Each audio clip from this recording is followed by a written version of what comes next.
Welcome to the pandemic lecture series. Today's lecturer at the International University College of Turin is Yanis Varoufakis. Who is Professor Yanis Varoufakis? He is the champion of a different Europe, the Europe we all want, the Europe that should have been.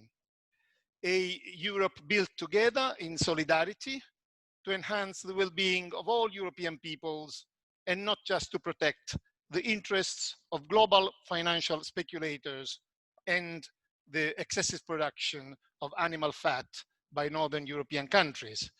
It is to promote this different Europe that Varoufakis established the Democracy in Europe Movement 2025, or DM25.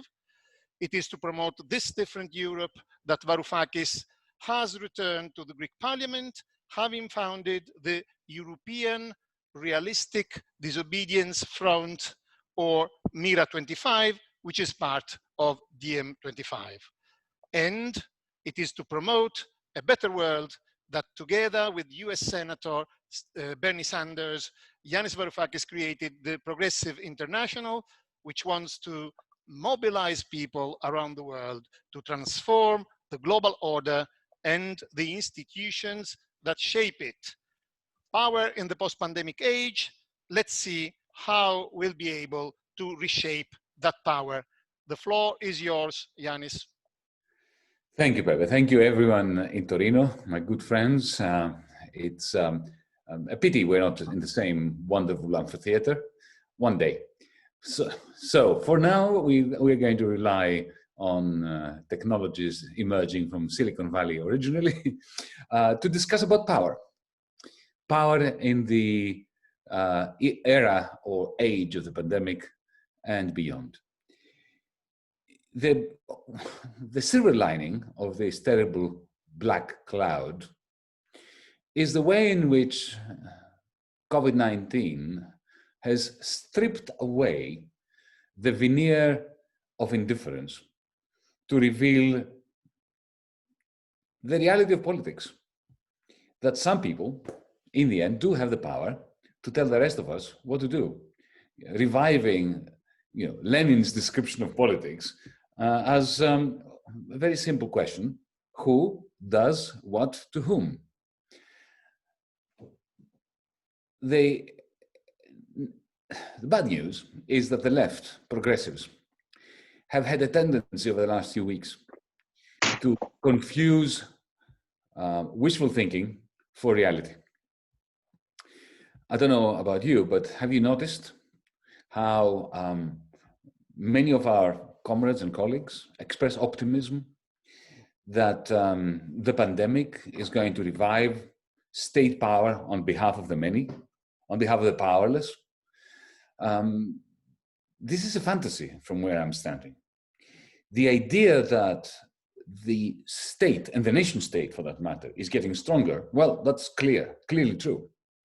But what we seem to be forgetting is that, the neoliberals, they were never against a strong state. Indeed, Margaret Thatcher, who started it all, left the British state larger, more powerful, and more concentrated than she had found it. An authoritarian state was always necessary to support the predominance of the market. Markets controlled especially by corporations and the banks.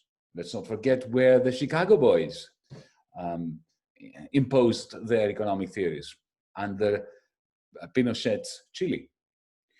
Those in authority, whether that was in Chile or the United States or in Greece or in Italy, never hesitated to harness massive government intervention to the preservation of oligarchic power.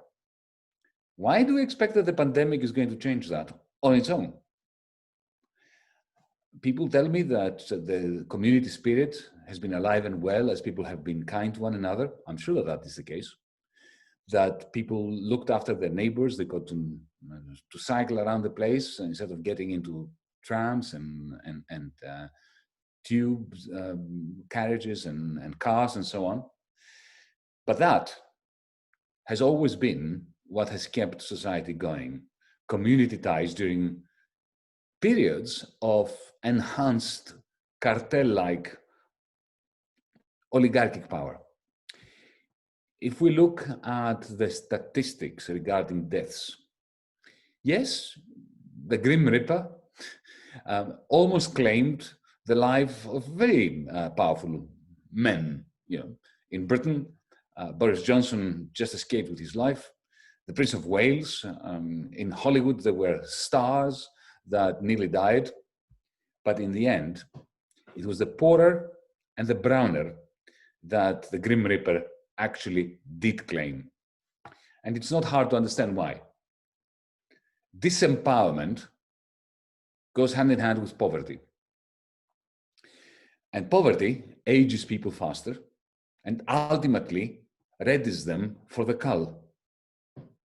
In the shadow of falling prices, deflationary capitalist dynamics, wages that are going down, interest rates that are moving into negative territory, signifying the deflation and depression that is to come, it was never likely that the spirit of solidarity that we may have experienced in our neighborhood, which soothes our souls during lockdowns, there is no guarantee that the spirit of solidarity will translate into the conversion of state power into the power of the many, the power to do good, to strengthen the weak and the vulnerable. It seems to me that the opposite is the case. It is the mega firms, the mega companies, big business, and the ultra-rich that have experienced the beauty of socialism. Socialism for financiers was first practiced after the 2008 great financial collapse, and it's still alive and well. Fearing that the masses, condemned to the continuation of savage austerity amid a public health disaster, fearing that the masses would no longer be able to afford to buy their products, big business, big banks, have reallocated the money that central banks print on their behalf to do what? To buy back their own shares. So the European Central Bank prints all this money, gives it to UniCredit or Santander, to Deutsche Bank. Who are they going to lend it to? Not to the little people who won't be able to repay it for sure. They will give it to Siemens, they will give it to Fiat, they will give it to Volkswagen. And what will Siemens, Volkswagen, and Fiat do? They are not going to invest into more productive capacity or good quality jobs or electric cars, because they fear, quite correctly, that the little people out there, disempowered as they constantly are getting, will not be able to afford these gadgets, these cars, these whatever it is that they are capable of producing. So instead, Siemens takes the money that Deutsche Bank borrows on its behalf from the central bank, or takes from the central bank. The printing presses are producing mountain ranges of the stuff. And what Siemens does is it goes to the stock exchange in Frankfurt, in New York, whatever, and buys back Siemens shares. So the price of Siemens shares goes up. The bonuses of the directors of Siemens are linked, the wages, their salaries are linked to the share price. They get more money.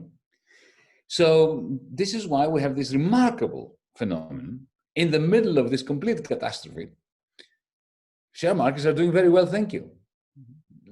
Financial markets are really doing well over the last few months. They had a fall, but even during the fall, because as we know, finances make money not as a result of the direction of change, but due to the volatility in their indices, they profited nicely during this period. So looking at power dynamics, let's ask a question that especially the young are very keen to answer. Before COVID-19 hit, for at least a year and a half, young people around Europe and in Africa and in the United States and Asia coordinated collective action in favor of policies that look after the environment, that oppose climate change. Fridays for Future, the striking for the climate, Greta Thunberg. What happened to that? Plans for the green transition as we speak, which those young climate activists put on the agenda before March 2020. These plans are now being given only lip service by governments, by the European Commission, governments that are now buckling under gigantic mountain ranges. Precautionary saving by the many reinforce the economic depression. We have industrial scale discontent on a planet that is getting browner, with the debate about climate change simply becoming that, a debate that does not translate into power to change what browns instead of greens the planet. But this is not a new crisis. I object every time I hear people talk about the 2020 coronavirus recession. Well, it is, but on the other hand, it's nothing more than the deepening of the crisis that started in 2008, our generation's 1929. This disconnect between the financial world and the real world, between the world of money, of banks, of financiers, and the world of labor. This disconnect became entrenched in 2008, our generation's 1929, and kept growing throughout. This disconnect is responsible for the rise of fascism across the world, from Donald Trump and Matteo Salvini and the Golden Dawn party here in Greece, which now has more or less dissolved, but it has effectively infected center-right politics. So the center-right now is in government. The Golden Dawn people don't have to be in government because their toxic racist ideology has already penetrated the center-right, which is in government. So, you know, the disconnect between the financial world and the world of labor, of real people, is giving rise to political monsters exactly the same way as in the 1930s. And as in the 1930s, in the souls of many people, majorities around different parts of the world, the grapes of wrath are growing heavy for a new bitter vintage. In the 1930s, demagogues, you know, Benito Mussolini and others, would step on a soapbox, look at people in the eye and promise them dignity, promise to restore dignity to the disgruntled masses, to look after them with a small pension, with a guaranteed minimum income, by making their country great again, whether the country was Italy, Germany, Greece, Spain, the United States, whatever. Today, those soapboxes are a little bit more toxic, a little bit harder to contest.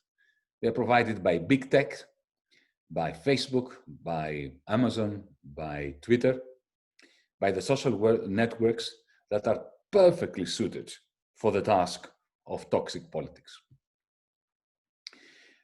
The pandemic is shifting power in their favor. Already you've seen this with Amazon. Amazon is turning into something that's much stronger, more powerful than a state. In the United States, it has managed, despite the occasional strike against Amazon's bosses by, remember Chris Smalls, the young man who organized a walkout in New Jersey from the warehouse of Amazon, protesting the terrible wages and the terrible unhygienic, congested conditions in which they were working. Well, Amazon managed to assassinate his character. Nothing came of that strike in the end. Instead, you have Amazon appealing to the majority of Americans as a cross between the Red Cross. Remember the Red Cross, once upon a time, delivering parcels to the prisoners, to the prisoner of war camp inmates. Well, you know, Amazon delivers in the United States and elsewhere parcels to lock down citizens. And at the same time, it was the only company, one of the few companies that employed 100,000 more workers, paid them a little bit more. So a combination of the Red Cross and Roosevelt's New Deal. So the power of those monoliths that financialized capitalism in combination and collaboration with Silicon Valley have spawned, those are getting much, much more powerful. The virus is going to make them even more so. They are already developing in the United States, but also, of course, in China, biometric bracelets that monitor our vital data around the clock. And in collaboration with governments, they combine the output of these bracelets with geolocation data. They can feed all these into algorithms and ensure that the population can receive very helpful, I mean that, I'm not being ironic, text messages informing them of what to do, where to go, in order to stop new outbreaks in their tracks. But, as my friend Julian Assange would have warned us if he was not languishing in a supermax prison outside of London, he would remind us that a system that monitors our coughs can also monitor our laughs. A system that knows what our blood pressure is and our temperature, and can give helpful text messages regarding our whereabouts and where we should go and shouldn't go to avoid high probabilities of infection. That same system knows how our blood pressure responds to the leader's speech, to the boss's pep talk, to the police announcement banning some demonstration. In other words, the KGB looks decidedly Neolithic these days, when there are all these technological capacities that we consent to. At a time when power, and in particular state power, is re-legitimized by the pandemic and by a system which was too fragile before the pandemic hit, you have a situation where cynical agitators are taking advantage. I'm speaking now, well, at least electronically, in a country where the fascists are on the rise. The Fratelli are now what, at 16%? With, together with Matteo Salvini, threatening to become, the next government. The only internationalization of power is between such cynical agitators. The only genuine collaboration at the political level internationally is the very close collaboration and coincidence of beliefs between Donald Trump, Salvini, Bolsonaro, Modi, and so on. The new dynamic at the level of geopolitics, which emerges from this, takes us to a situation where, just as cathedrals were the Middle Ages architectural legacy, this decade, the 2020s, will leave behind them tall walls, electrified fences, and flocks of surveillance drones flying around them. The nation state's revival, the revival of the power of the nation state, is making the world less open, less prosperous, less free, precisely for those who had always found it hard to travel, to make ends meet, and to have the opportunity to speak their minds without being incarcerated. On the other hand, for the oligarchs, for the already powerful, for the functionaries of big tech, big pharma, mega firms, those people, they always have a way of getting on famously with strongmen in authority. And for them, globalization is going to proceed apace. So we went from the myth of the global village, the Davos ideology, if you want, to a new equilibrium. We're in the process of establishing this new equilibrium, a very precarious equilibrium, between great power blocks, each one of them with its own burgeoning military, separate supply chains, idiosyncratic autocracies, and constantly reinforced class divisions that are made more toxic through new forms of nativism and nationalism. These new socioeconomic cleavages are throwing the politics of our different countries into sharp relief. Like, friends of ours who become caricatures of themselves during a crisis, family crisis, personal crisis, economic crisis. Our countries are now focusing, each one of them, Italy, Greece, Spain, China, each of our countries is now focusing on its collective illusions and exaggerate and cementing pre-existing prejudices. The great strength of the new fascists that are flourishing during the 20s, this decade, we are in our 20s now. The great strength of the new fascists is that unlike their political forebears, Mussolini and so on, they don't even have to enter government in order to gain power. Liberal parties, social democratic parties, the center left and the center right are falling over each other to embrace xenophobia light, supposedly in order to prevent the fascists from getting in power.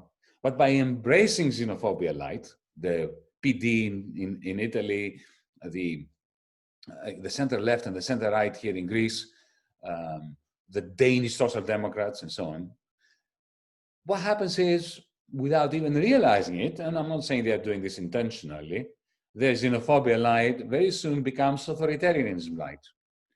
And we know that once you are down that slippery slope from authoritarianism light, it's very easy to shift to totalitarianism light. I have so far been speaking in general terms. I have been addressing our global predicament, our planetary situation, because everything I said applies to the United States just as much as it applies to Italy, to Brazil, to India, to Greece. Here in Europe, we have a particular situation. We always did. We have a situation whereby we have, due to the incredible decision back in the 1990s with the Maastricht Treaty to create the largest, most prosperous economic bloc based on a central bank that does not have a counterpart in a treasury, a common treasury, and 19 treasuries without a central bank behind them. We're in a very unique situation. Let's look at the predicament that Italy is in, Greece is in, the so-called South, but the whole of the Eurozone and the European Union is at the moment. Now, our governments, the government of Italy, the government of Greece, of France, of Spain, even Luxembourg, Portugal, supposedly agreed that this is the moment to start moving towards unification, with the Eurobond being the common thread that joined up these governments. And yet, within a few days, the idea of the Eurobond was shot down in flames. Our own prime ministers who proposed it, including Prime Minister Conte and Mitsotakis and Sanchez and President Macron and so on, they didn't even defend it after they had proposed it. But what I found fascinating from this overall perspective of looking at the distribution and redistribution of power during the pandemic age, what I find fascinating is the following question. There is no doubt in my mind, and I think that many people will agree with that a Eurobond, which is simply an instrument for restructuring debt so that the European total debt shrinks by shifting it from the shoulders of the weak shoulders of the nation states onto the level of Europe. A kind of debt restructure where the total sum of the debt, at least in net present value terms, is reduced, and it is reallocated from weak shoulders of nation states to the broader shoulders of the European Monetary Union at large. I have no doubt in my mind that this would be in the interest of Germany and the interest of Holland. If I'm right, why are they resisting it? Why is the German finance minister, the whole political establishment in Holland, in Germany, in Austria, in Denmark, and so on, why are they resisting it? My view, and this is a view that has been percolating in my mind now for a couple of years, maybe a few more years than that, is this. The establishment running the European Union, and every country almost, knows full well that, yes, it would be in the interest of a majority of people in every country to create this kind of fiscal union. But if you think about it,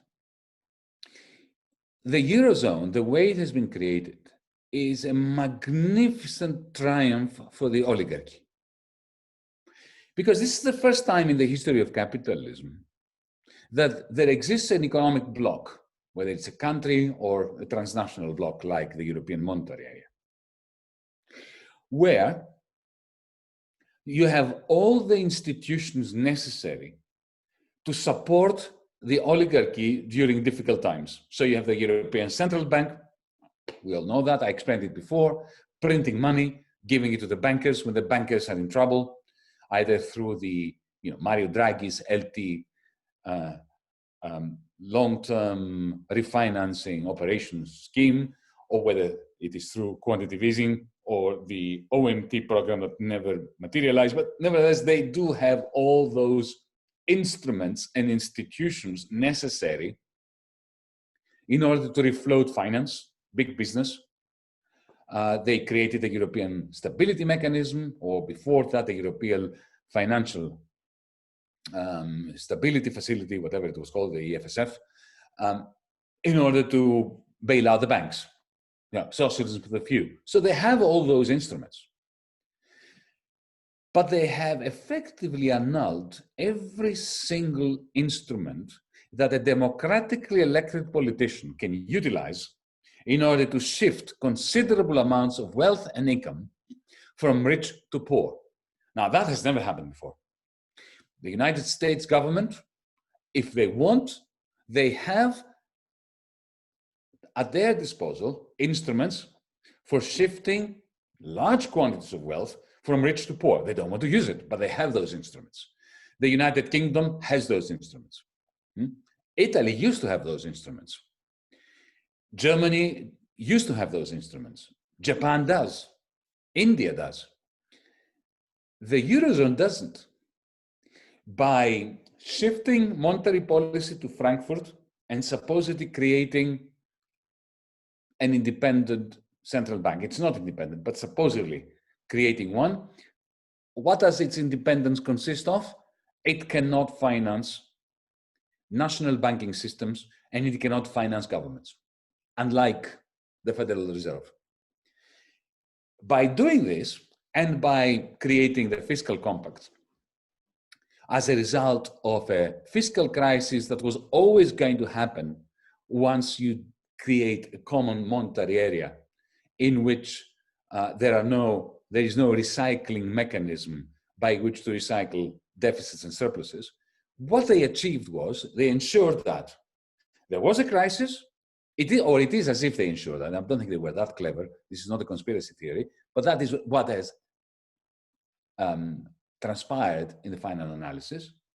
There was a financial crisis, public debt crisis, fiscal compact comes in, every single government, or almost every single government, is hitting the buffers, is at its limits in terms of what it can do fiscally through the fiscal system to transfer substantial amounts of wealth and income from the rich to the poor. Suddenly, you know, Europe's oligarchy does not have to worry about who gets elected. Even Angela Merkel, the most powerful head of government in Germany today, does not have the capacity to shift considerable amounts of wealth from rich to poor. That is an amazing achievement by the oligarchy. It is a remarkable achievement. You know, that has never happened before. Now, of course, it comes at a price. The price that it comes at is constant stagnation. But it is stagnation for the many, not for the few. The few have the institutions that keep refloating them. So even though a Eurobond would be in the interest of Germany as a whole, Holland as a whole, it is not in the interests of the oligarchy that is running the show in Germany, that is running the show in Holland. And indeed, I don't think that it is very much in the interest of the oligarchy running the show in Milano, in Torino, in Rome. This is why the representatives of that southern oligarchy, you know, the Prime Minister of Italy, of Spain, of Portugal, and so on, are not that keen to push for the Eurobond. Because in the end, the Italian oligarchs are much closer in terms of spirit and cooperation to the German oligarchs than they are to the Italian people. And who does the Italian government or the Greek government, the Spanish government truly represent, or dare represent? Not the majorities. So when friends of mine, comrades, say to me, come on, isn't it time that we give up on this European Union and we have a Union of the South? I say, no. No, the oligarchy of my country is more vile, corrupt, and disgusting than the oligarchy of Holland, Sweden, or Germany.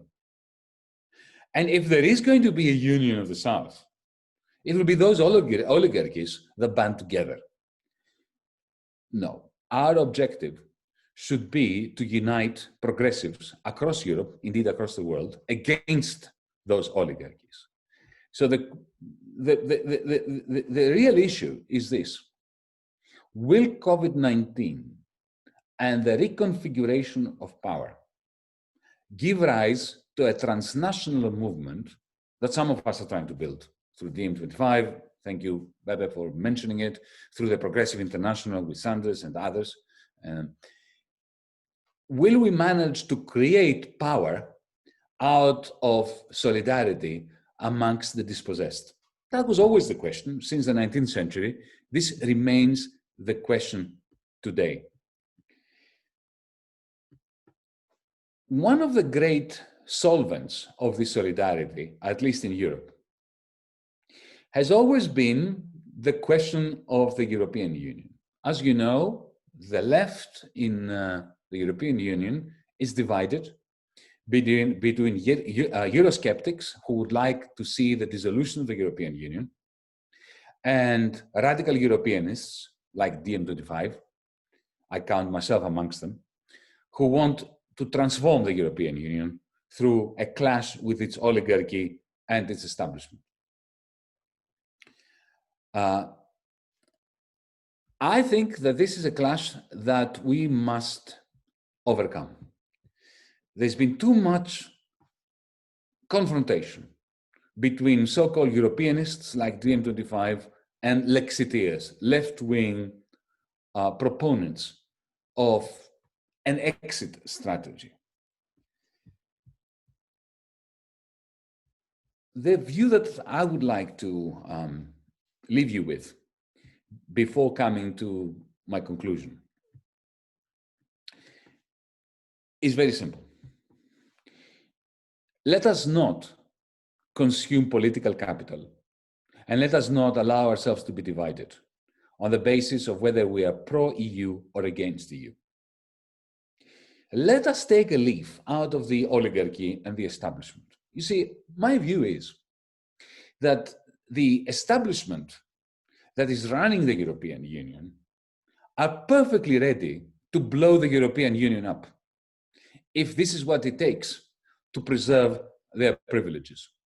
They may wrap themselves in the European Union flag and speak about the European Union as the best thing since sliced bread or whatever. But you can see that even during these dire days, when the European Union is being dismantled, it is torn apart by centrifugal forces pulling this way and that. And they are still refusing to do the basic systemic policy intervention, like, for instance, a Eurobond. Even though they see, they're not dumb. They can see that by resisting the Eurobond, they are maximizing the probability of disintegration, of the deconstruction of the European monetary area, with Italy coming out. And if Italy comes out, then the whole thing collapses. They're prepared to take that risk because they don't really care about the European Union as much as they do regarding the interests of the bourgeoisie, of the particular parasitic oligarchic variant of the bourgeoisie that is ruling the roost. We should emulate them. We should not care enough about the European Union to say, like Alexis Tsipras did, I'm not going to rock the boat. I'm going to sign on the dotted line of any agreement that comes to me so as not to rock the boat. We must be prepared, like the oligarchy, in defense of our people, of the dispossessed, of the disempowered, to take things to an extreme, to say no to their bailouts, to say no to that fake recovery fund, to say no to loans from the European Stability Mechanism, to demand the minimum which is necessary in order to turn the European monetary area into a realm of shared prosperity. And if we are being threatened with expulsion, like I was in 2015 when I was in the Eurogroup, to say, okay, do your worst. You want to destroy the European Union, you do it. The onus is on you to do it. I don't want to. I don't want to even get out of the euro, but I'm not signing on the dotted line. Throw me out if you want. And you take the political responsibility for the dismantling of the euro area and, of course, of the European Union, because the two follow one after the other. So in summary,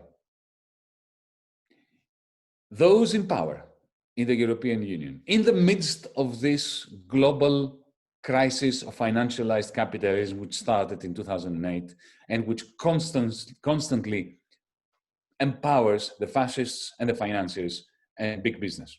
Within that planetary crisis predicament, we have in the European Union those in power in the European Union, and they are not northerners, they are a very well coordinated agglomeration of oligarchs from the north and from the south. Those in power are prepared to, in defense of their own social class, of their own grouping, to take the European Union to the brink. We should be prepared to do exactly the same in defense of the peoples of Europe, with a pan-European agenda, on the one hand to say what we are proposing for Europe, what would we do with the European Central Bank? What would we do in terms of a large-scale green investment New Deal plan? What would we do in order to shift power from capital to labor everywhere in the European Union? This is a radical Europeanist agenda. We need to have that. But at the same time, we must be maximally disobedient and ready to take things to the brink, even if it means the collapse of this European Union. I think that is an agenda for empowering progressives and healing the rift between pro-Europeans, European radicals, or radical Europeanists on the one hand, and Lexiteers on the other hand. And allow me just one concluding sentence or thought. that links everything I've said to the first thing I said. Who does what to whom? That's what politics is all about. We need a transnational political movement that is determined to ensure that the exorbitant power of governments, central banks, and capital over the many must be curtailed and must be confronted head on by a genuinely transnational movement that has what it takes in two dimensions. A common plan, a common set of answers of what needs to be done, which we give in Italy, in Finland, in Britain, in Ireland, in Greece, in Brazil, in India, when asked by journalists working for systemic media, how much money do you want to spend on the green transition? What kinds of jobs do you want to create? Where will you get the money from? What are you going to do with inequalities? What about property rights? What about corporate law? What about share markets? We need to have answers that are consistent with one another, because the Davos crowd, the globalizers, they have the same answer, whether they are in Japan, in California, in Italy, or in Germany. We need the same answer. That's what the Progressive International and DiEM25 is trying to create. Same answer, same global plan on behalf of the dispossessed. And at the same time, we need collective action that is global, but at the same time focuses with pinpoint accuracy on the local. An example, I mentioned Chris Small's warehouse, New Jersey, Amazon. Where was a global solidarity movement to support him? Why could we not organize a planetary, international day of action against Amazon, where we ask people around the world for one day not to buy anything from Amazon? One day. It's not a great sacrifice. That is a global movement helping one person, one group of workers in one warehouse. Imagine if we could do this every day, one day in New Jersey, another in Palermo, third in Calcutta, fourth in Nigeria. That is what transnational internationalism should look like, a global plan for progressive action, for a genuine internationale, and at the same time, global collective action, but focused on particular individuals, communities, causes that deserve global support. Thank you. Thank you, Yanis. We have already 5 people who booked their intervention. First, Ugo Mattei, then Jan Toporowski, then Tom Ferguson, then Federico Morena, and Sergio Galbiati. The floor is to Ugo Mattei. Thank you so much. Yanis was a very inspiring and interesting talk. I have, of course, to me is exactly what it's needed, an address for where to do stuff together at the global level. Problem is that we don't have it even at the local level at all, because there is not anybody thinking as a social class at the local level anymore. The local, you reason in terms of right and left. The left is an aggregate of extremely disconnected egos that fight with each other, that seem to be worried about having an intellectual property right on every possible campaign, that fight like dogs for visibility in the corporate media, and that whenever they get some sort of a little share of power, they are ready to go out there to sell everything for that. And you had a big example with Tavares Tsipras in your own country. I met him personally. He was one of us, absolutely. We spent time together. We were eating on the same food and discussing and having the same ideas. And yet 1 second after he went to power, he was ready to betray everything. And so this is actually a structural problem to me, that there is no social class solidarity at the lower level, whereas there is the social class solidarity at the top level, the elite level. And so this is one point that I think is is particularly difficult to solve, because it is easier in a sense to organize a network of intellectuals or people of a certain kind of prestige and visibility at international and transnational levels talking high ideas. But then when you're trying to make that happen in the nitty-gritty flesh and blood political struggles, you get stuck with a lot of shit. And sorry for the word. And we have to find some sort of solution for that problem, because that is a problem that we cannot ignore. So this is one thing that I would like to put on the ground. The second point has to do with this common plan you're talking about.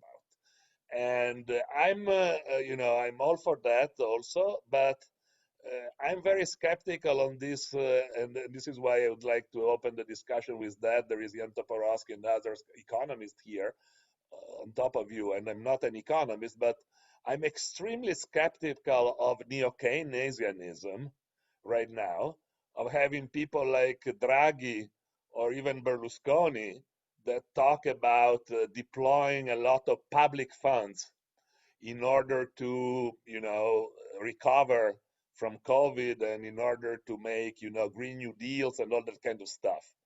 It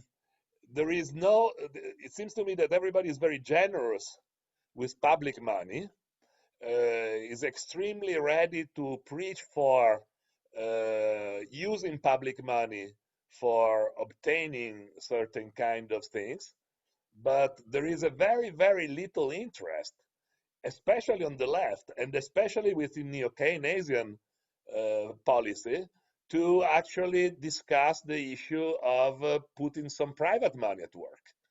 It seems to me that all this talking about hundreds of billions that are necessary to be invested and found somewhere is a narrative that covers up a massive project of privatizations. In Italy, we just discovered that a couple of days ago. Colau is offering a plan, a 200 billion plan to recover, and it is coming out as some sort of a super fund. We were talking of that before your talk. A super fund made of public property, not just immovables, but also industry, important assets of the local national industry, those the leftovers out of the banquet of the Germans. We used to have very important Italian companies owned by the states, like Ducati. I know you like motorbikes. Now it belongs to the Germans, Yeah. and many of our excellence companies now belong to the Germans, and maybe some of that belongs to the Chinese right now. And this mega fund is actually going to be backing up with public funds financial investments for giving money to companies like Fiat, or like the big large innovation high-tech companies that are working everywhere. That is another problem. This to me is a problem with neo-Keynesianism, in the sense of all this talk about putting public money into stuff, when the public money are virtual, they are just printed, and or if they are real, they come out of looting of public assets, and putting them on the financial market.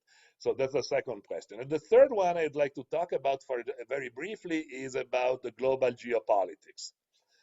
Seems to me that on all your examples, I don't know whether it was on purpose or was just because when one talks, sometimes forget stuff. You never mentioned the word China. And to me right now, there is a question that has to be taken on the left very clearly, where we stay in front of a socialist or communist country that is doing very well geopolitically, that displays a political system made of a legitimate communist party organized on a Leninist structure of power, you know, having characteristics and controlling large amounts of technological power and capabilities. That is to say, a public structure, you like it or not, that exists in China and doesn't exist anywhere else. Because elsewhere there is a complete failure and bankruptcy of the liberal democratic model, the concentration of power in illegitimate private hands that should be expropriated, and that should be, you know, taken away and given to the people. Whereas if you have a communist party that controls the resources and that controls those kind of structures, you do have something that we might actually want to consider to achieve also in the West. And, you know, of course, I'm putting it a little in a provocative way, but I would like to understand where the, you know, the left stays in front of the issue of relationship with communist China after 20 years in which we've been saying nonsense about they becoming capitalist in the Western sense and having lost vision on the phase of accumulation of capital that is necessary if you want to organize a socialist society. Okay. Yanis, do you want to reply anything? I think it's best if I take all the questions together. Otherwise, you know. So, Sergio Galbiati, the floor is yours. Sergio? Sorry, sorry, I was mute. Along the line of what Ugo was saying right now, I guess my question is, in this clear separation that you have made about the oligarch, the fews and the manys, the point is, who are those fews? In other words, who is the true counterpart, if not enemy, in this? Let me make an example. You were mentioning Alexis Tsipras and even Conte, right? Conte, our prime minister, may be considered an oligarch today, the way he behaves in front of the challenges having from the systematic oligarchy system that you described for Europe. But definitely he was not 2 years ago. And Tsipras today is, for sure, was not before. So the point is, are those the people to contend, or it is more about influencing the people that are not in their beginning? They end up being empowered to drive Europe toward a different legislation, including dismantling this kind of system, and push them to make that happen. Okay. Okay, so we'll have Jan, Tom Ferguson, Federico Morena, and the very last one will be Sasha Stojanovic from New York, and then the word will be to Yanis to conclude, because we will stop at 16:30 sharp, okay? So Jan, please, you have the floor. Okay, thank you very much. You can hear me all, yes? Yeah, thank you very much, Yanis, for a very interesting, actually very inspiring talk. I may disagree with certain points of this, but I certainly agree with you that we need a radical attempt to revive the European social model. I found your talk actually very, in some respects, very pessimistic. And I'm speaking as someone. I just had my lunch. I listened to the news, and the news came out that the heads of the British police forces have officially announced or not announced, but denounced the treatment of the young man Floyd in America, who was killed by the Minnesota policeman. Now, to have the British chiefs of police do this is, I guess, taking solidarity a bit beyond what you were talking about. And I guess for this reason, I may be less pessimistic about this. I have in mind a particular view that emerged in Marxist circles in the 1920s, 1930s. Certainly Oscar Lange subscribed to it, and that was the idea that if you could find a way of stabilizing the capitalist economy, then what you would end up with is something that they called industrial feudalism, so that you would have a stabilized economy, but essentially, because it wasn't yet socialism, people would be condemned to living in the social class that they've been born into, and class struggles would continue. And I had the feeling from your presentation that this was the kind of prospect that you have in mind, and in particular when you say, the way the European Union works, it always works. It's got the institutions to support the oligarchy. So if things go bad, the ECB will do something. The European Commission will do something. So it's this idea of a stabilized capitalism over an industrial feudalism. And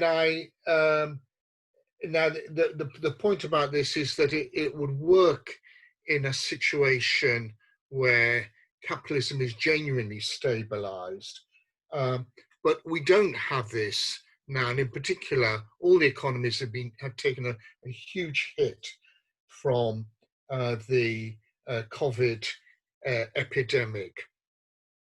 So I really wanted to ask you whether you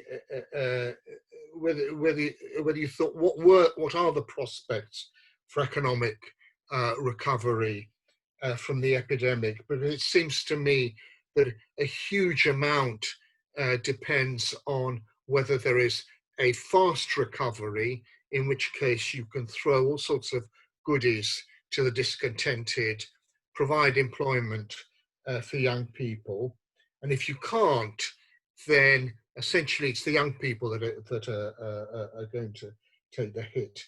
The young people and the migrants. And then just finally, as a comment, I would say, could I just ask it for you to be a bit more specific about your plan, the plan that you say is necessary, just simply because I don't think that saying no to the EU or saying no to austerity constitutes a plan. And and I don't even think that Eurobonds constitute a plan. They're simply a means of financing, and certainly the way in which they would be issued and the way in which they were discussed in the European Union. I mean, it's very, very clear that they were going to be an instrument of the oligarchy that you talk about. In any case, so what is the plan that will take us out of this situation? Thank you, Jan. Tom Ferguson. Well, I first would like to say I greatly appreciate Yanis's view, and I've been thinking about what he said. and it raises too many issues for me to comment about, and I'm in the difficulty that I'm going to have to leave pretty soon. I'm not in the same time zones you folks are. It's not as bad as when our mutual friend Joseph Holiday talked, where I was completely upside down from all of that. But the 6 hours difference, 6 hours difference is pretty bad. For me, it's a particular problem this morning. But as I listen to Yanis, I have some reservations about his treatment of the situation of the European 1%, if you like. And it's this: I have the feeling that lots of them think that Europe is where Britain was in, say, 1600, meaning before it had built up a big navy and powerful armies and really industrialized and become a leading country. By which I mean that the British were on the outside looking in the local superpower conflicts of that period. And as I read the French and German legislation in particular, both of that's recently happened, you can see in those quite explicit language about preserving their firms from takeovers. Now, they're not really thinking takeovers of other European countries. They're worried about either the Chinese or the Americans or both. And, you know, you look at like Friedrich Merz's speeches, but he's far from the only one in Germany. You know, he's a candidate to replace Merkel, albeit maybe dropping slowly back in the pack. They're openly saying Europe needs to become a superpower in its own right. In that sense, I think it's not quite right to sort of focus just on how can we protect our wealth from the standpoint of how can it be, if you like, grabbed in tax form. But there's a real question about having adequate public goods to support what those folks would like to do. And there, I think, the continued size of the market, and in particular to make sure a point that Graziani and Marcello De Cecco used to emphasize, the way Italy could actually depreciate, still manage to get its act together at least some of the time in the 70s, 80s, and 90s, not so much in the 90s, and sell effectively against the Germans. You know, the euro put an end to that. And my sense is the fear of that remains quite alive in Northern Europe. I'm pretty sure of this, though, you know, Italians have the perfectly sensible response that, well, we're so now weak from having privatized everything and years of austerity that we wouldn't be able to do much anyway.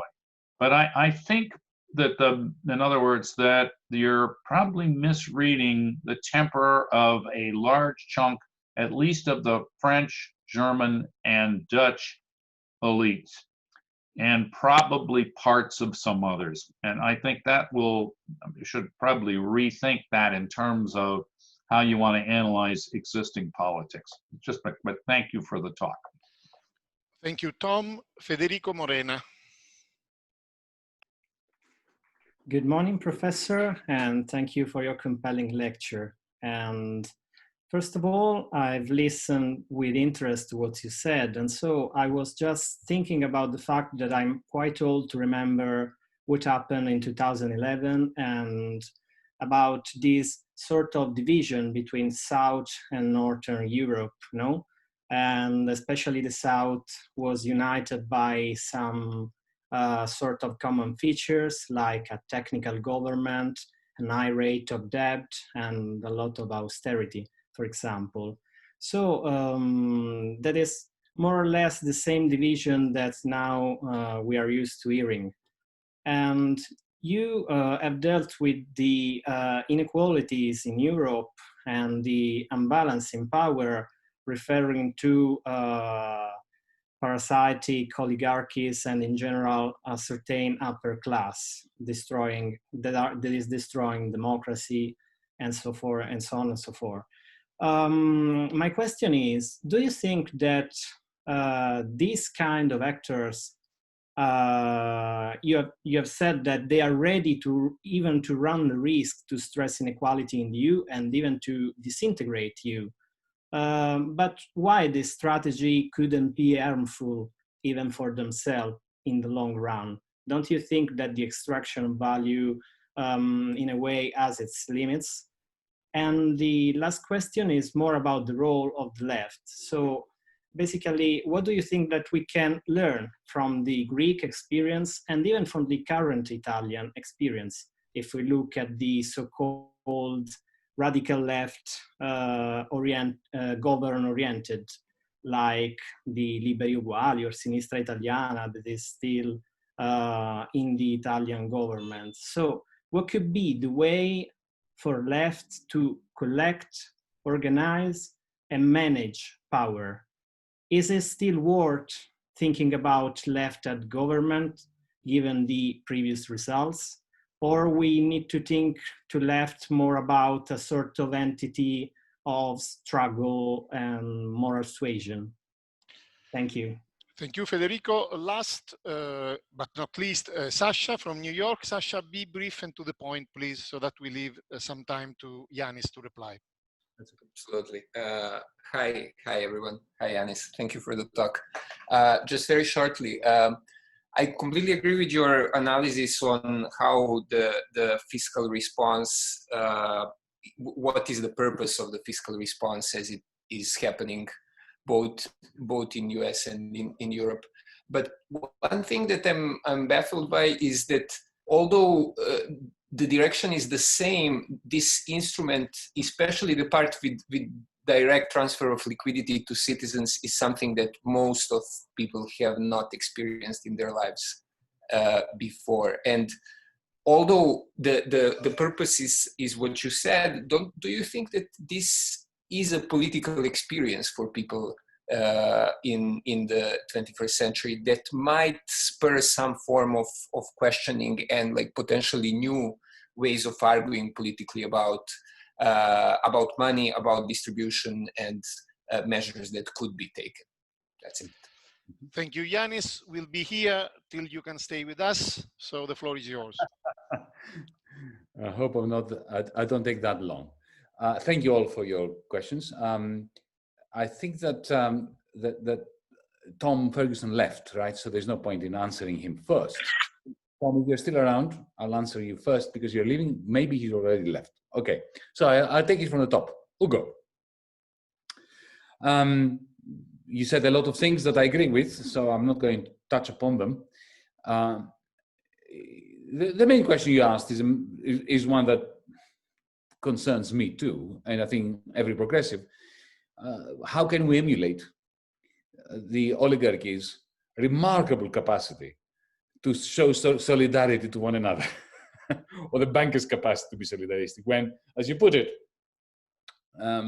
we of the left and of progressives, more generally, we resemble the opening sequence in Life of Brian, the Judean People's Front versus the Liberation Front of Judea, who hate collectively the People's Liberation Front of whatever. That is a good point. And you also mentioned your experience with Alexis Tsipras, same as mine. I never imagined that within a few weeks of being in the prime ministerial residence, he would suddenly become somebody I didn't recognize. But the tragedy was not just him. It was everybody else as well, or almost everybody else. Very few people left. Very few people resigned along with me. They stayed on and they became totally transformed. The invasion of the body snatchers. Remember that 1950s movie? That's what I experienced. So what do we do about that? Well, first, there is no alternative, I'm afraid, to keep trying. We are condemned to keep trying again and again and again. What else is there to do? But a bit more practically, I think that two things. Firstly, the importance of internationalism in action, not in words. And secondly, the importance of the global campaigns that I was referring to earlier. When Syriza was elected, it was elected completely on a nation-state basis, with a lot of support from Italian leftists and Spanish leftists and American leftists and so on. But that's not the same thing as having been part of the same organization, acting globally and locally at once. I think that is very important. I gave you an example of, you know, a strike action against, consumer strike action against Amazon in support of one worker in New Jersey, and having such actions every day. Imagine if, instead of having a nation-state-based parliamentary party like Syriza, we had built up a transnational movement along those lines, where once we were up and running and we had a common plan and we had a common set of actions that we all participated in, then we created, you know, electoral wings of this movement everywhere. I think that the opportunity for opportunistic political leaders to abscond and do a Tsipras would be far, far less. But then again, there are no guarantees. As I said, we may end up in a situation where we keep struggling, we keep failing, and in the end, the world blows up. There is no guarantee of anything good happening at the end. But then again, you know, our life is going, we know is going to end up in death. That doesn't stop us from waking up in the morning with a spring in our step, with a sense of hope, even though we may have no optimism, and doing things just for the hell of it, doing good things for the hell of it. I think that is a pretty good, you know, philosophy for being a radical. At least that's how I keep going. Now, you said that you're skeptical of neo-Keynesianism. By the way, neo-Keynesianism is not that. Neo-Keynesianism is far uglier and particular. I won't get into that. What you mean is, you know, when suddenly people become Keynesian, like Mario Draghi, he starts thinking, you know, the state needs to come in and refloat. That's not neo-Keynesianism. Neo-Keynesianism is a particular way of modeling economics, which is pretty toxic. Jan can tell you all about it. Yeah, of course. Look, it's what I said in my introduction. Huh? The fact that the state has been re-legitimized, and now, you know, you've got neoliberals demanding of the state that it pays the wage bill of companies, for God's sakes. Huh?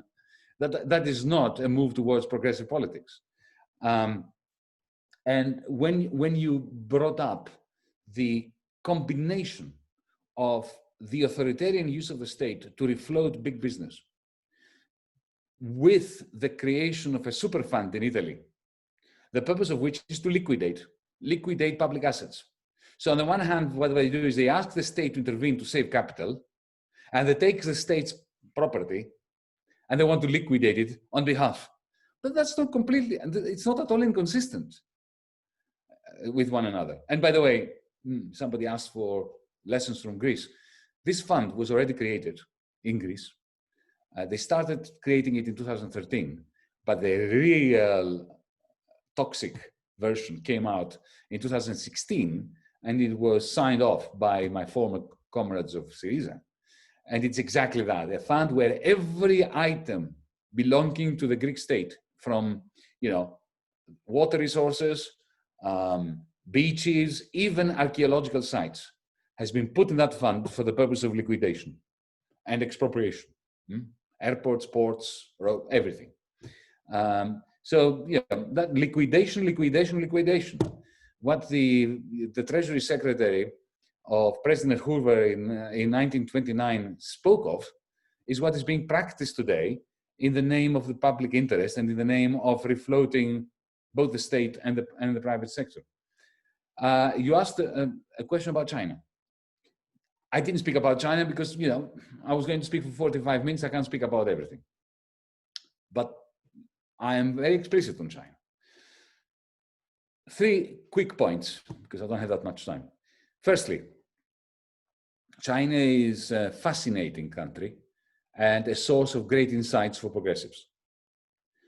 The dismissal of China as another version of capitalism, as an imperialist power that is simply trying to make encroachments into, you know, the West and so on, that is both factually wrong and completely unhelpful to a progressive agenda.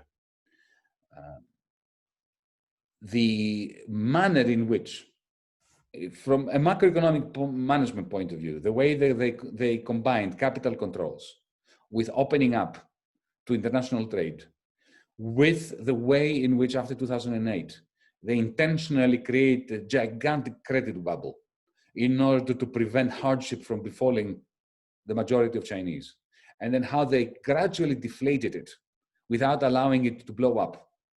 You know, we have, especially macroeconomists, have a lot of lessons to learn from that. That's point number one. Point number two, China is a great force for progress and a great force for authoritarianism all at once. You know, those of us who are couched in dialectical materialism don't have a problem realizing how that can be. You have prefectures in China where you have boisterous democracy at the level of the prefecture. You have, you know, communities, cities, citizens getting together and overturning the local leadership plans for development, for, you know, moving in the direction of you know, forcing green technologies to replace brown technologies.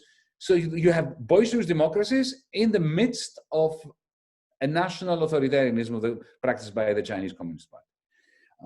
I am perfectly capable, for instance, or I feel totally free, on the one hand, to try to, you know, stop this nonsense, both in the United States and Europe, that China is an enemy and has to be treated by the West in the same way that the Soviet Union was being treated, while at the same time supporting 100% the polytechnic students in Hong Kong against the authoritarianism of the Hong Kong government, which is effectively dictated upon it by Beijing. What I find very interesting about China is two things. Firstly, the way in which property rights are obscure. The way in which the Chinese Communist Party says to big business, okay, we will allow you to run this very large company here, especially in big tech, the equivalent of Google, the equivalent of Facebook, their own varieties. But the moment we think that you are trespassing, the moment we think that you are no longer serving the public interest, we're taking them away from you, like that. Now, the fact that it's a Chinese Communist Party that decides whether those property rights will be taken away or not is not appealing. But imagine that it was a citizens' assembly that decided whether those property rights will be taken back. Then you have a genuine socialism. So that's one point I want to make. The second point, I had a personal experience with the Chinese government in renegotiating the privatization of the port of Piraeus. When, under a lot of pressure, I made them an offer which I thought there was no chance in hell they would accept, an offer that was very positive for Greece. And they immediately accepted it. And then what happened was, a few weeks later, Berlin intervened and told the Chinese to stay out until they have finished with us. So, you know, as I said, as you said, Hugo, China is a country we've got a lot to learn from. There are great threats coming from China, but there are also great promises coming from China. And overall, I think it's a force for good in the world. The manner in which the American establishment now, both Trumpists and the Democratic Party, are planning an escalation of the conflict with China is a major threat to the planet and to progressives around the world. Sergio, look, I never said that the Prime Minister of Greece or Italy are the oligarchy. For God's sakes, you know. Conte is a no one. He's an accidental Prime Minister. But because he's a no one, he has absolutely no political authority. Right? He was put up there by the Cinque Stelle on the one hand and the Lega. Accidentally, I mean, it could have been anybody else. It could have been, you know, the local milkman of Matteo Salvini. Who cares? But he is the Prime Minister. Given that he has no political authority, whose interests guide him? The oligarch. You don't have to say that he's an oligarch to understand that he's being driven. He's, you know, pushed around by an oligarchy that determines his position. Same regarding Tsipras. The moment he decided to cut himself off, the movement that put him there, he became a puppet of the oligarchy without himself being an oligarch. Jan, okay, now, first, I'm glad the chiefs of police in Britain came out in support of human rights in the United States. It would be interesting to see what they had to say about human rights in Britain. But I'm not interested really about this.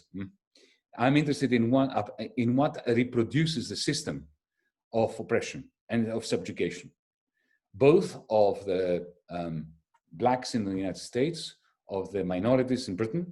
Now, why are more blacks and Pakistanis and Indians dying in the United Kingdom from COVID-19? It's not because of the police force, it's because of a whole system of subjugation and reproduction of powerlessness within communities that leads to those deaths. And we need to dismantle that system across the world. We cannot dismantle it in Britain without the United States. That's why, maybe we'll never succeed in dismantling it. But if we're going to try it, then we have to try it transnationally.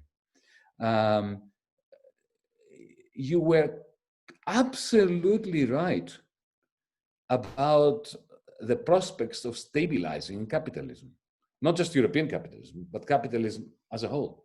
I just don't think it can be stabilized anymore. I think the combination of the 2008 crisis, the way in which handled, and the current escalation of the same crisis means that the political class globally simply has lost the plot. They cannot stabilize the beast. Business can no longer continue as usual. The fact that they are trying to make it continue as usual is pushing us back into a kind of 1920s or 1930s, a postmodern variety of it, where we are going to have a collapse of this system. And of course, as a Marxist, I would always say that, wouldn't I? But, there comes a time when even a Marxist prediction comes through. I just don't think that they have what it takes in order to, let me just give you one example. You're a financial economist, you understand that better than me. Just look at this conundrum that they have now.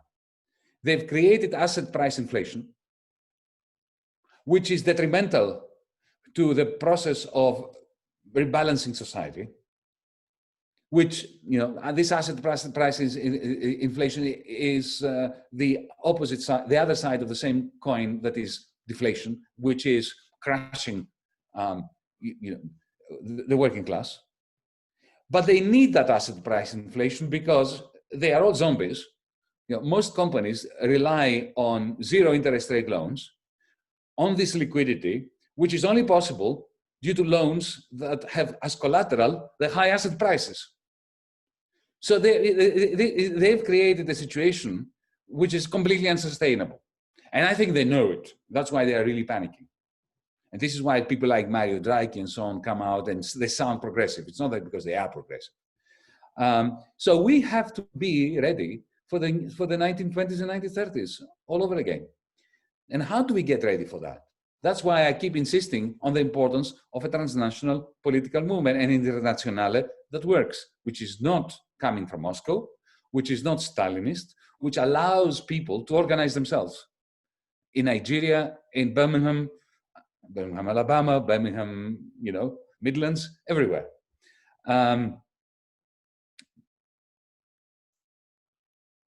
Now, I think you're unfair to me on one thing, Jan. You said that no, it's not enough. Of course it's not enough. Look, DiEM25, our movement, before we even started thinking of running in elections, we tried to answer your question.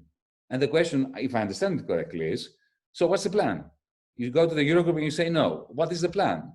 I mean, even when I was in the Eurogroup, I didn't just say no. I had a counter memorandum of understanding, my own alternative to the MOU. And DiEM25 came up with its Green New Deal back in 2016. Okay, we worked very hard on it, and we have very specific answers. Of course, the Eurobond is not the answer.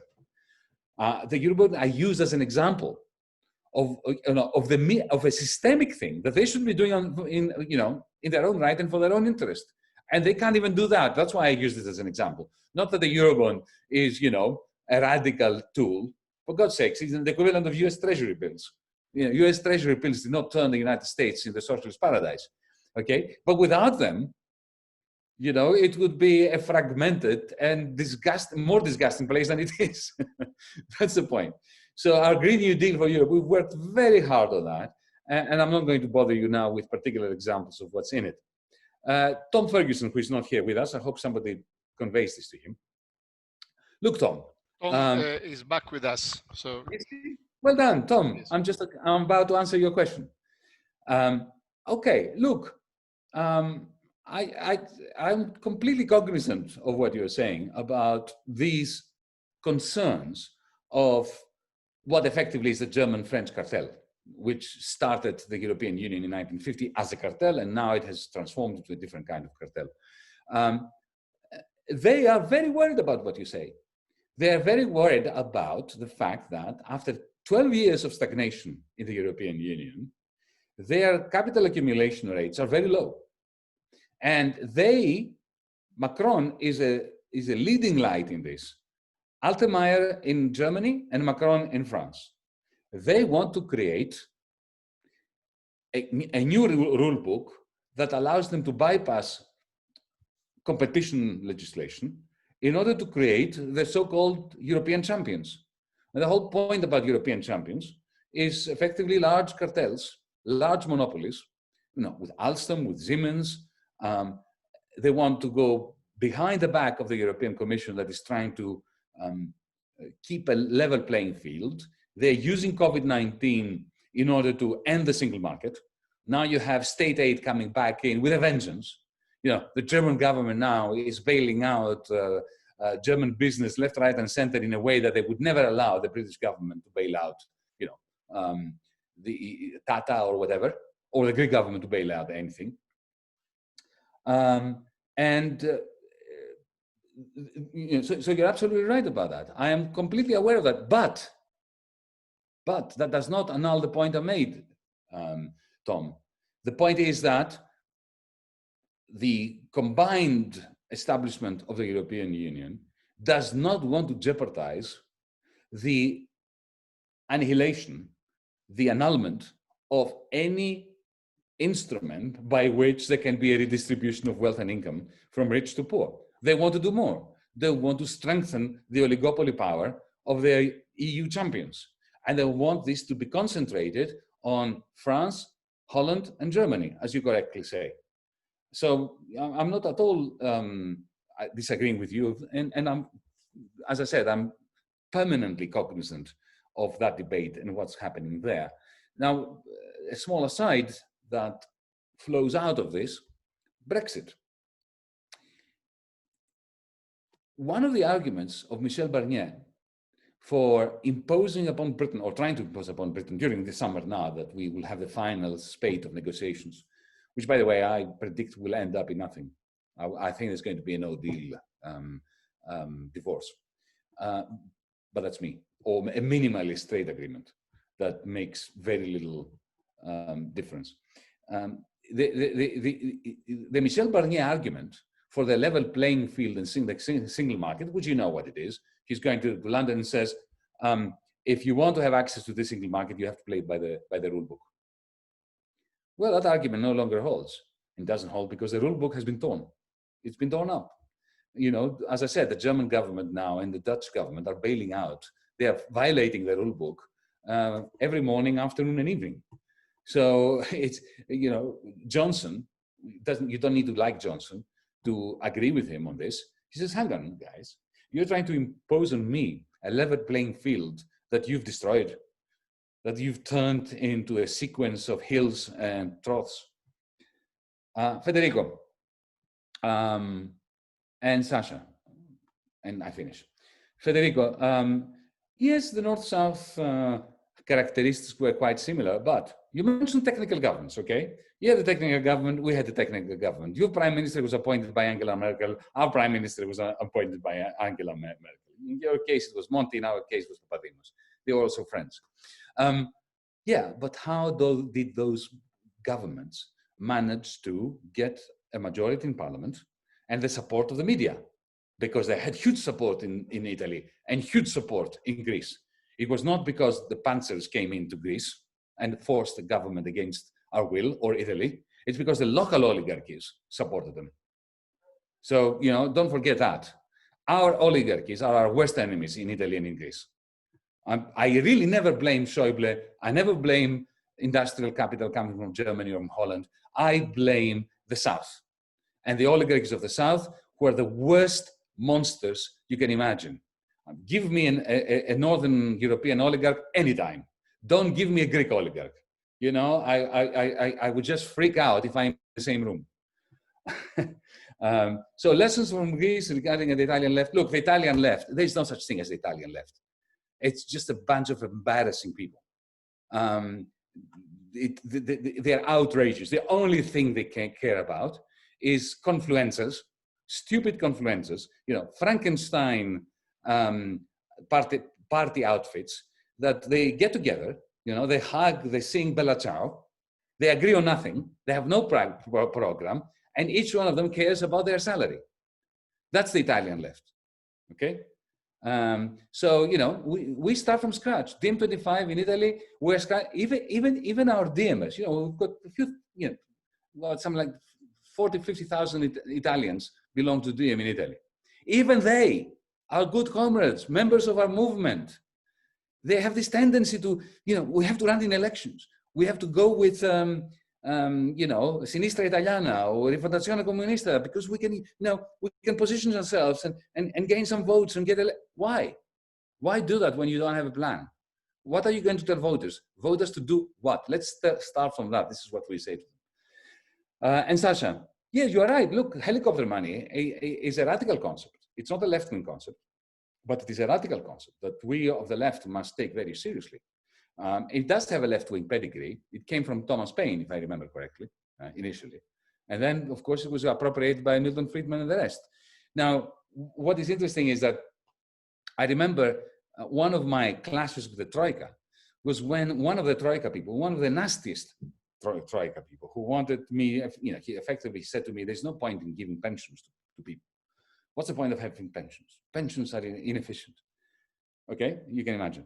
He was the one who said to me, you need a universal basic income. And I thought, what? And you know, it took me a while to understand why. And I realized why. He wanted a very small universal basic income that would cost a lot less than all the social security payments that, you know, mothers got, the disabled got, the sick got, the, you know, pensioners got, and so on. So we have to be very careful. That's why in DiEM25, what we say is, to make it truly radical, we must not fund it from taxation. Because the moment you say you want a universal basic income that is funded from taxation, effectively you create ruptures within the working class. You have blue-collar workers who say, hang on a second, why are you taxing me to give money to the rich, to give money to the undeserving, to, you know, the bums, to the surfers, to those who, you know, prefer to stay at home and watch television. And that's poisonous. But to do what Hong Kong did, to do what Australia did in 2009, to do that, I mean, effectively what Trump is doing, to say, we'll print the money, we print money anyway. So why not, instead of, when you've got quantitative easing, what you do is this, you have the central bank printing money, and then you put between people and the central bank, commercial banks. The moment you put commercial banks between money and people, very little money goes to people, it goes all to the oligarchy. So if the central bank is to print money, and you know, we had a policy, we came up on the 3rd of March and said, as DiEM25, the central bank should print 2,000 euros and give it to each citizen across the Eurozone. That would have cost 755 billion, nothing. What's 755 billion? You know, the next day, Christine Lagarde came out and printed 750 billion to give to the bankers as part of QE, and then she's going to double that. So that's okay. And also, the most important thing is, we are proposing, and that is moving towards post-capitalism, in a socialist direction. Our idea of a universal basic dividend, where you say to Google, do you want to function in Italy, in Greece? Okay. 10% of your shares weighted in relation to how much of your revenue comes from Italy must go into a social equity fund, and do this with every large company. 10% of all shares. You want to function in our country or in the European Union, that would be better. 10% of your shares must go into this fund, and then the dividends are divided equally by everyone. Capital is socially produced. You know, neoliberalism wants to convince us that it is privately produced, that, you know, wealth is privately produced and appropriated through taxation by government. No, it's not. Wealth is produced socially, and then it is privatized by the privateers. That, you know, and so if you go from 10% to 20% to 30%, eventually you have market communism if 100% of shares belong to a social equity fund. Anyway, that's, I think, you know, a rather dreamy way by which to finish this soliloquy. Thank you, Jan, for this wonderful lecture. Thank you for being with us. Thank you, everybody, for this very lively debate. I invite you all to our next pandemic lecture by the Refugee and Immigration Law Clinic of the IUC next Monday. Thank you again. Bye-bye. Thank you.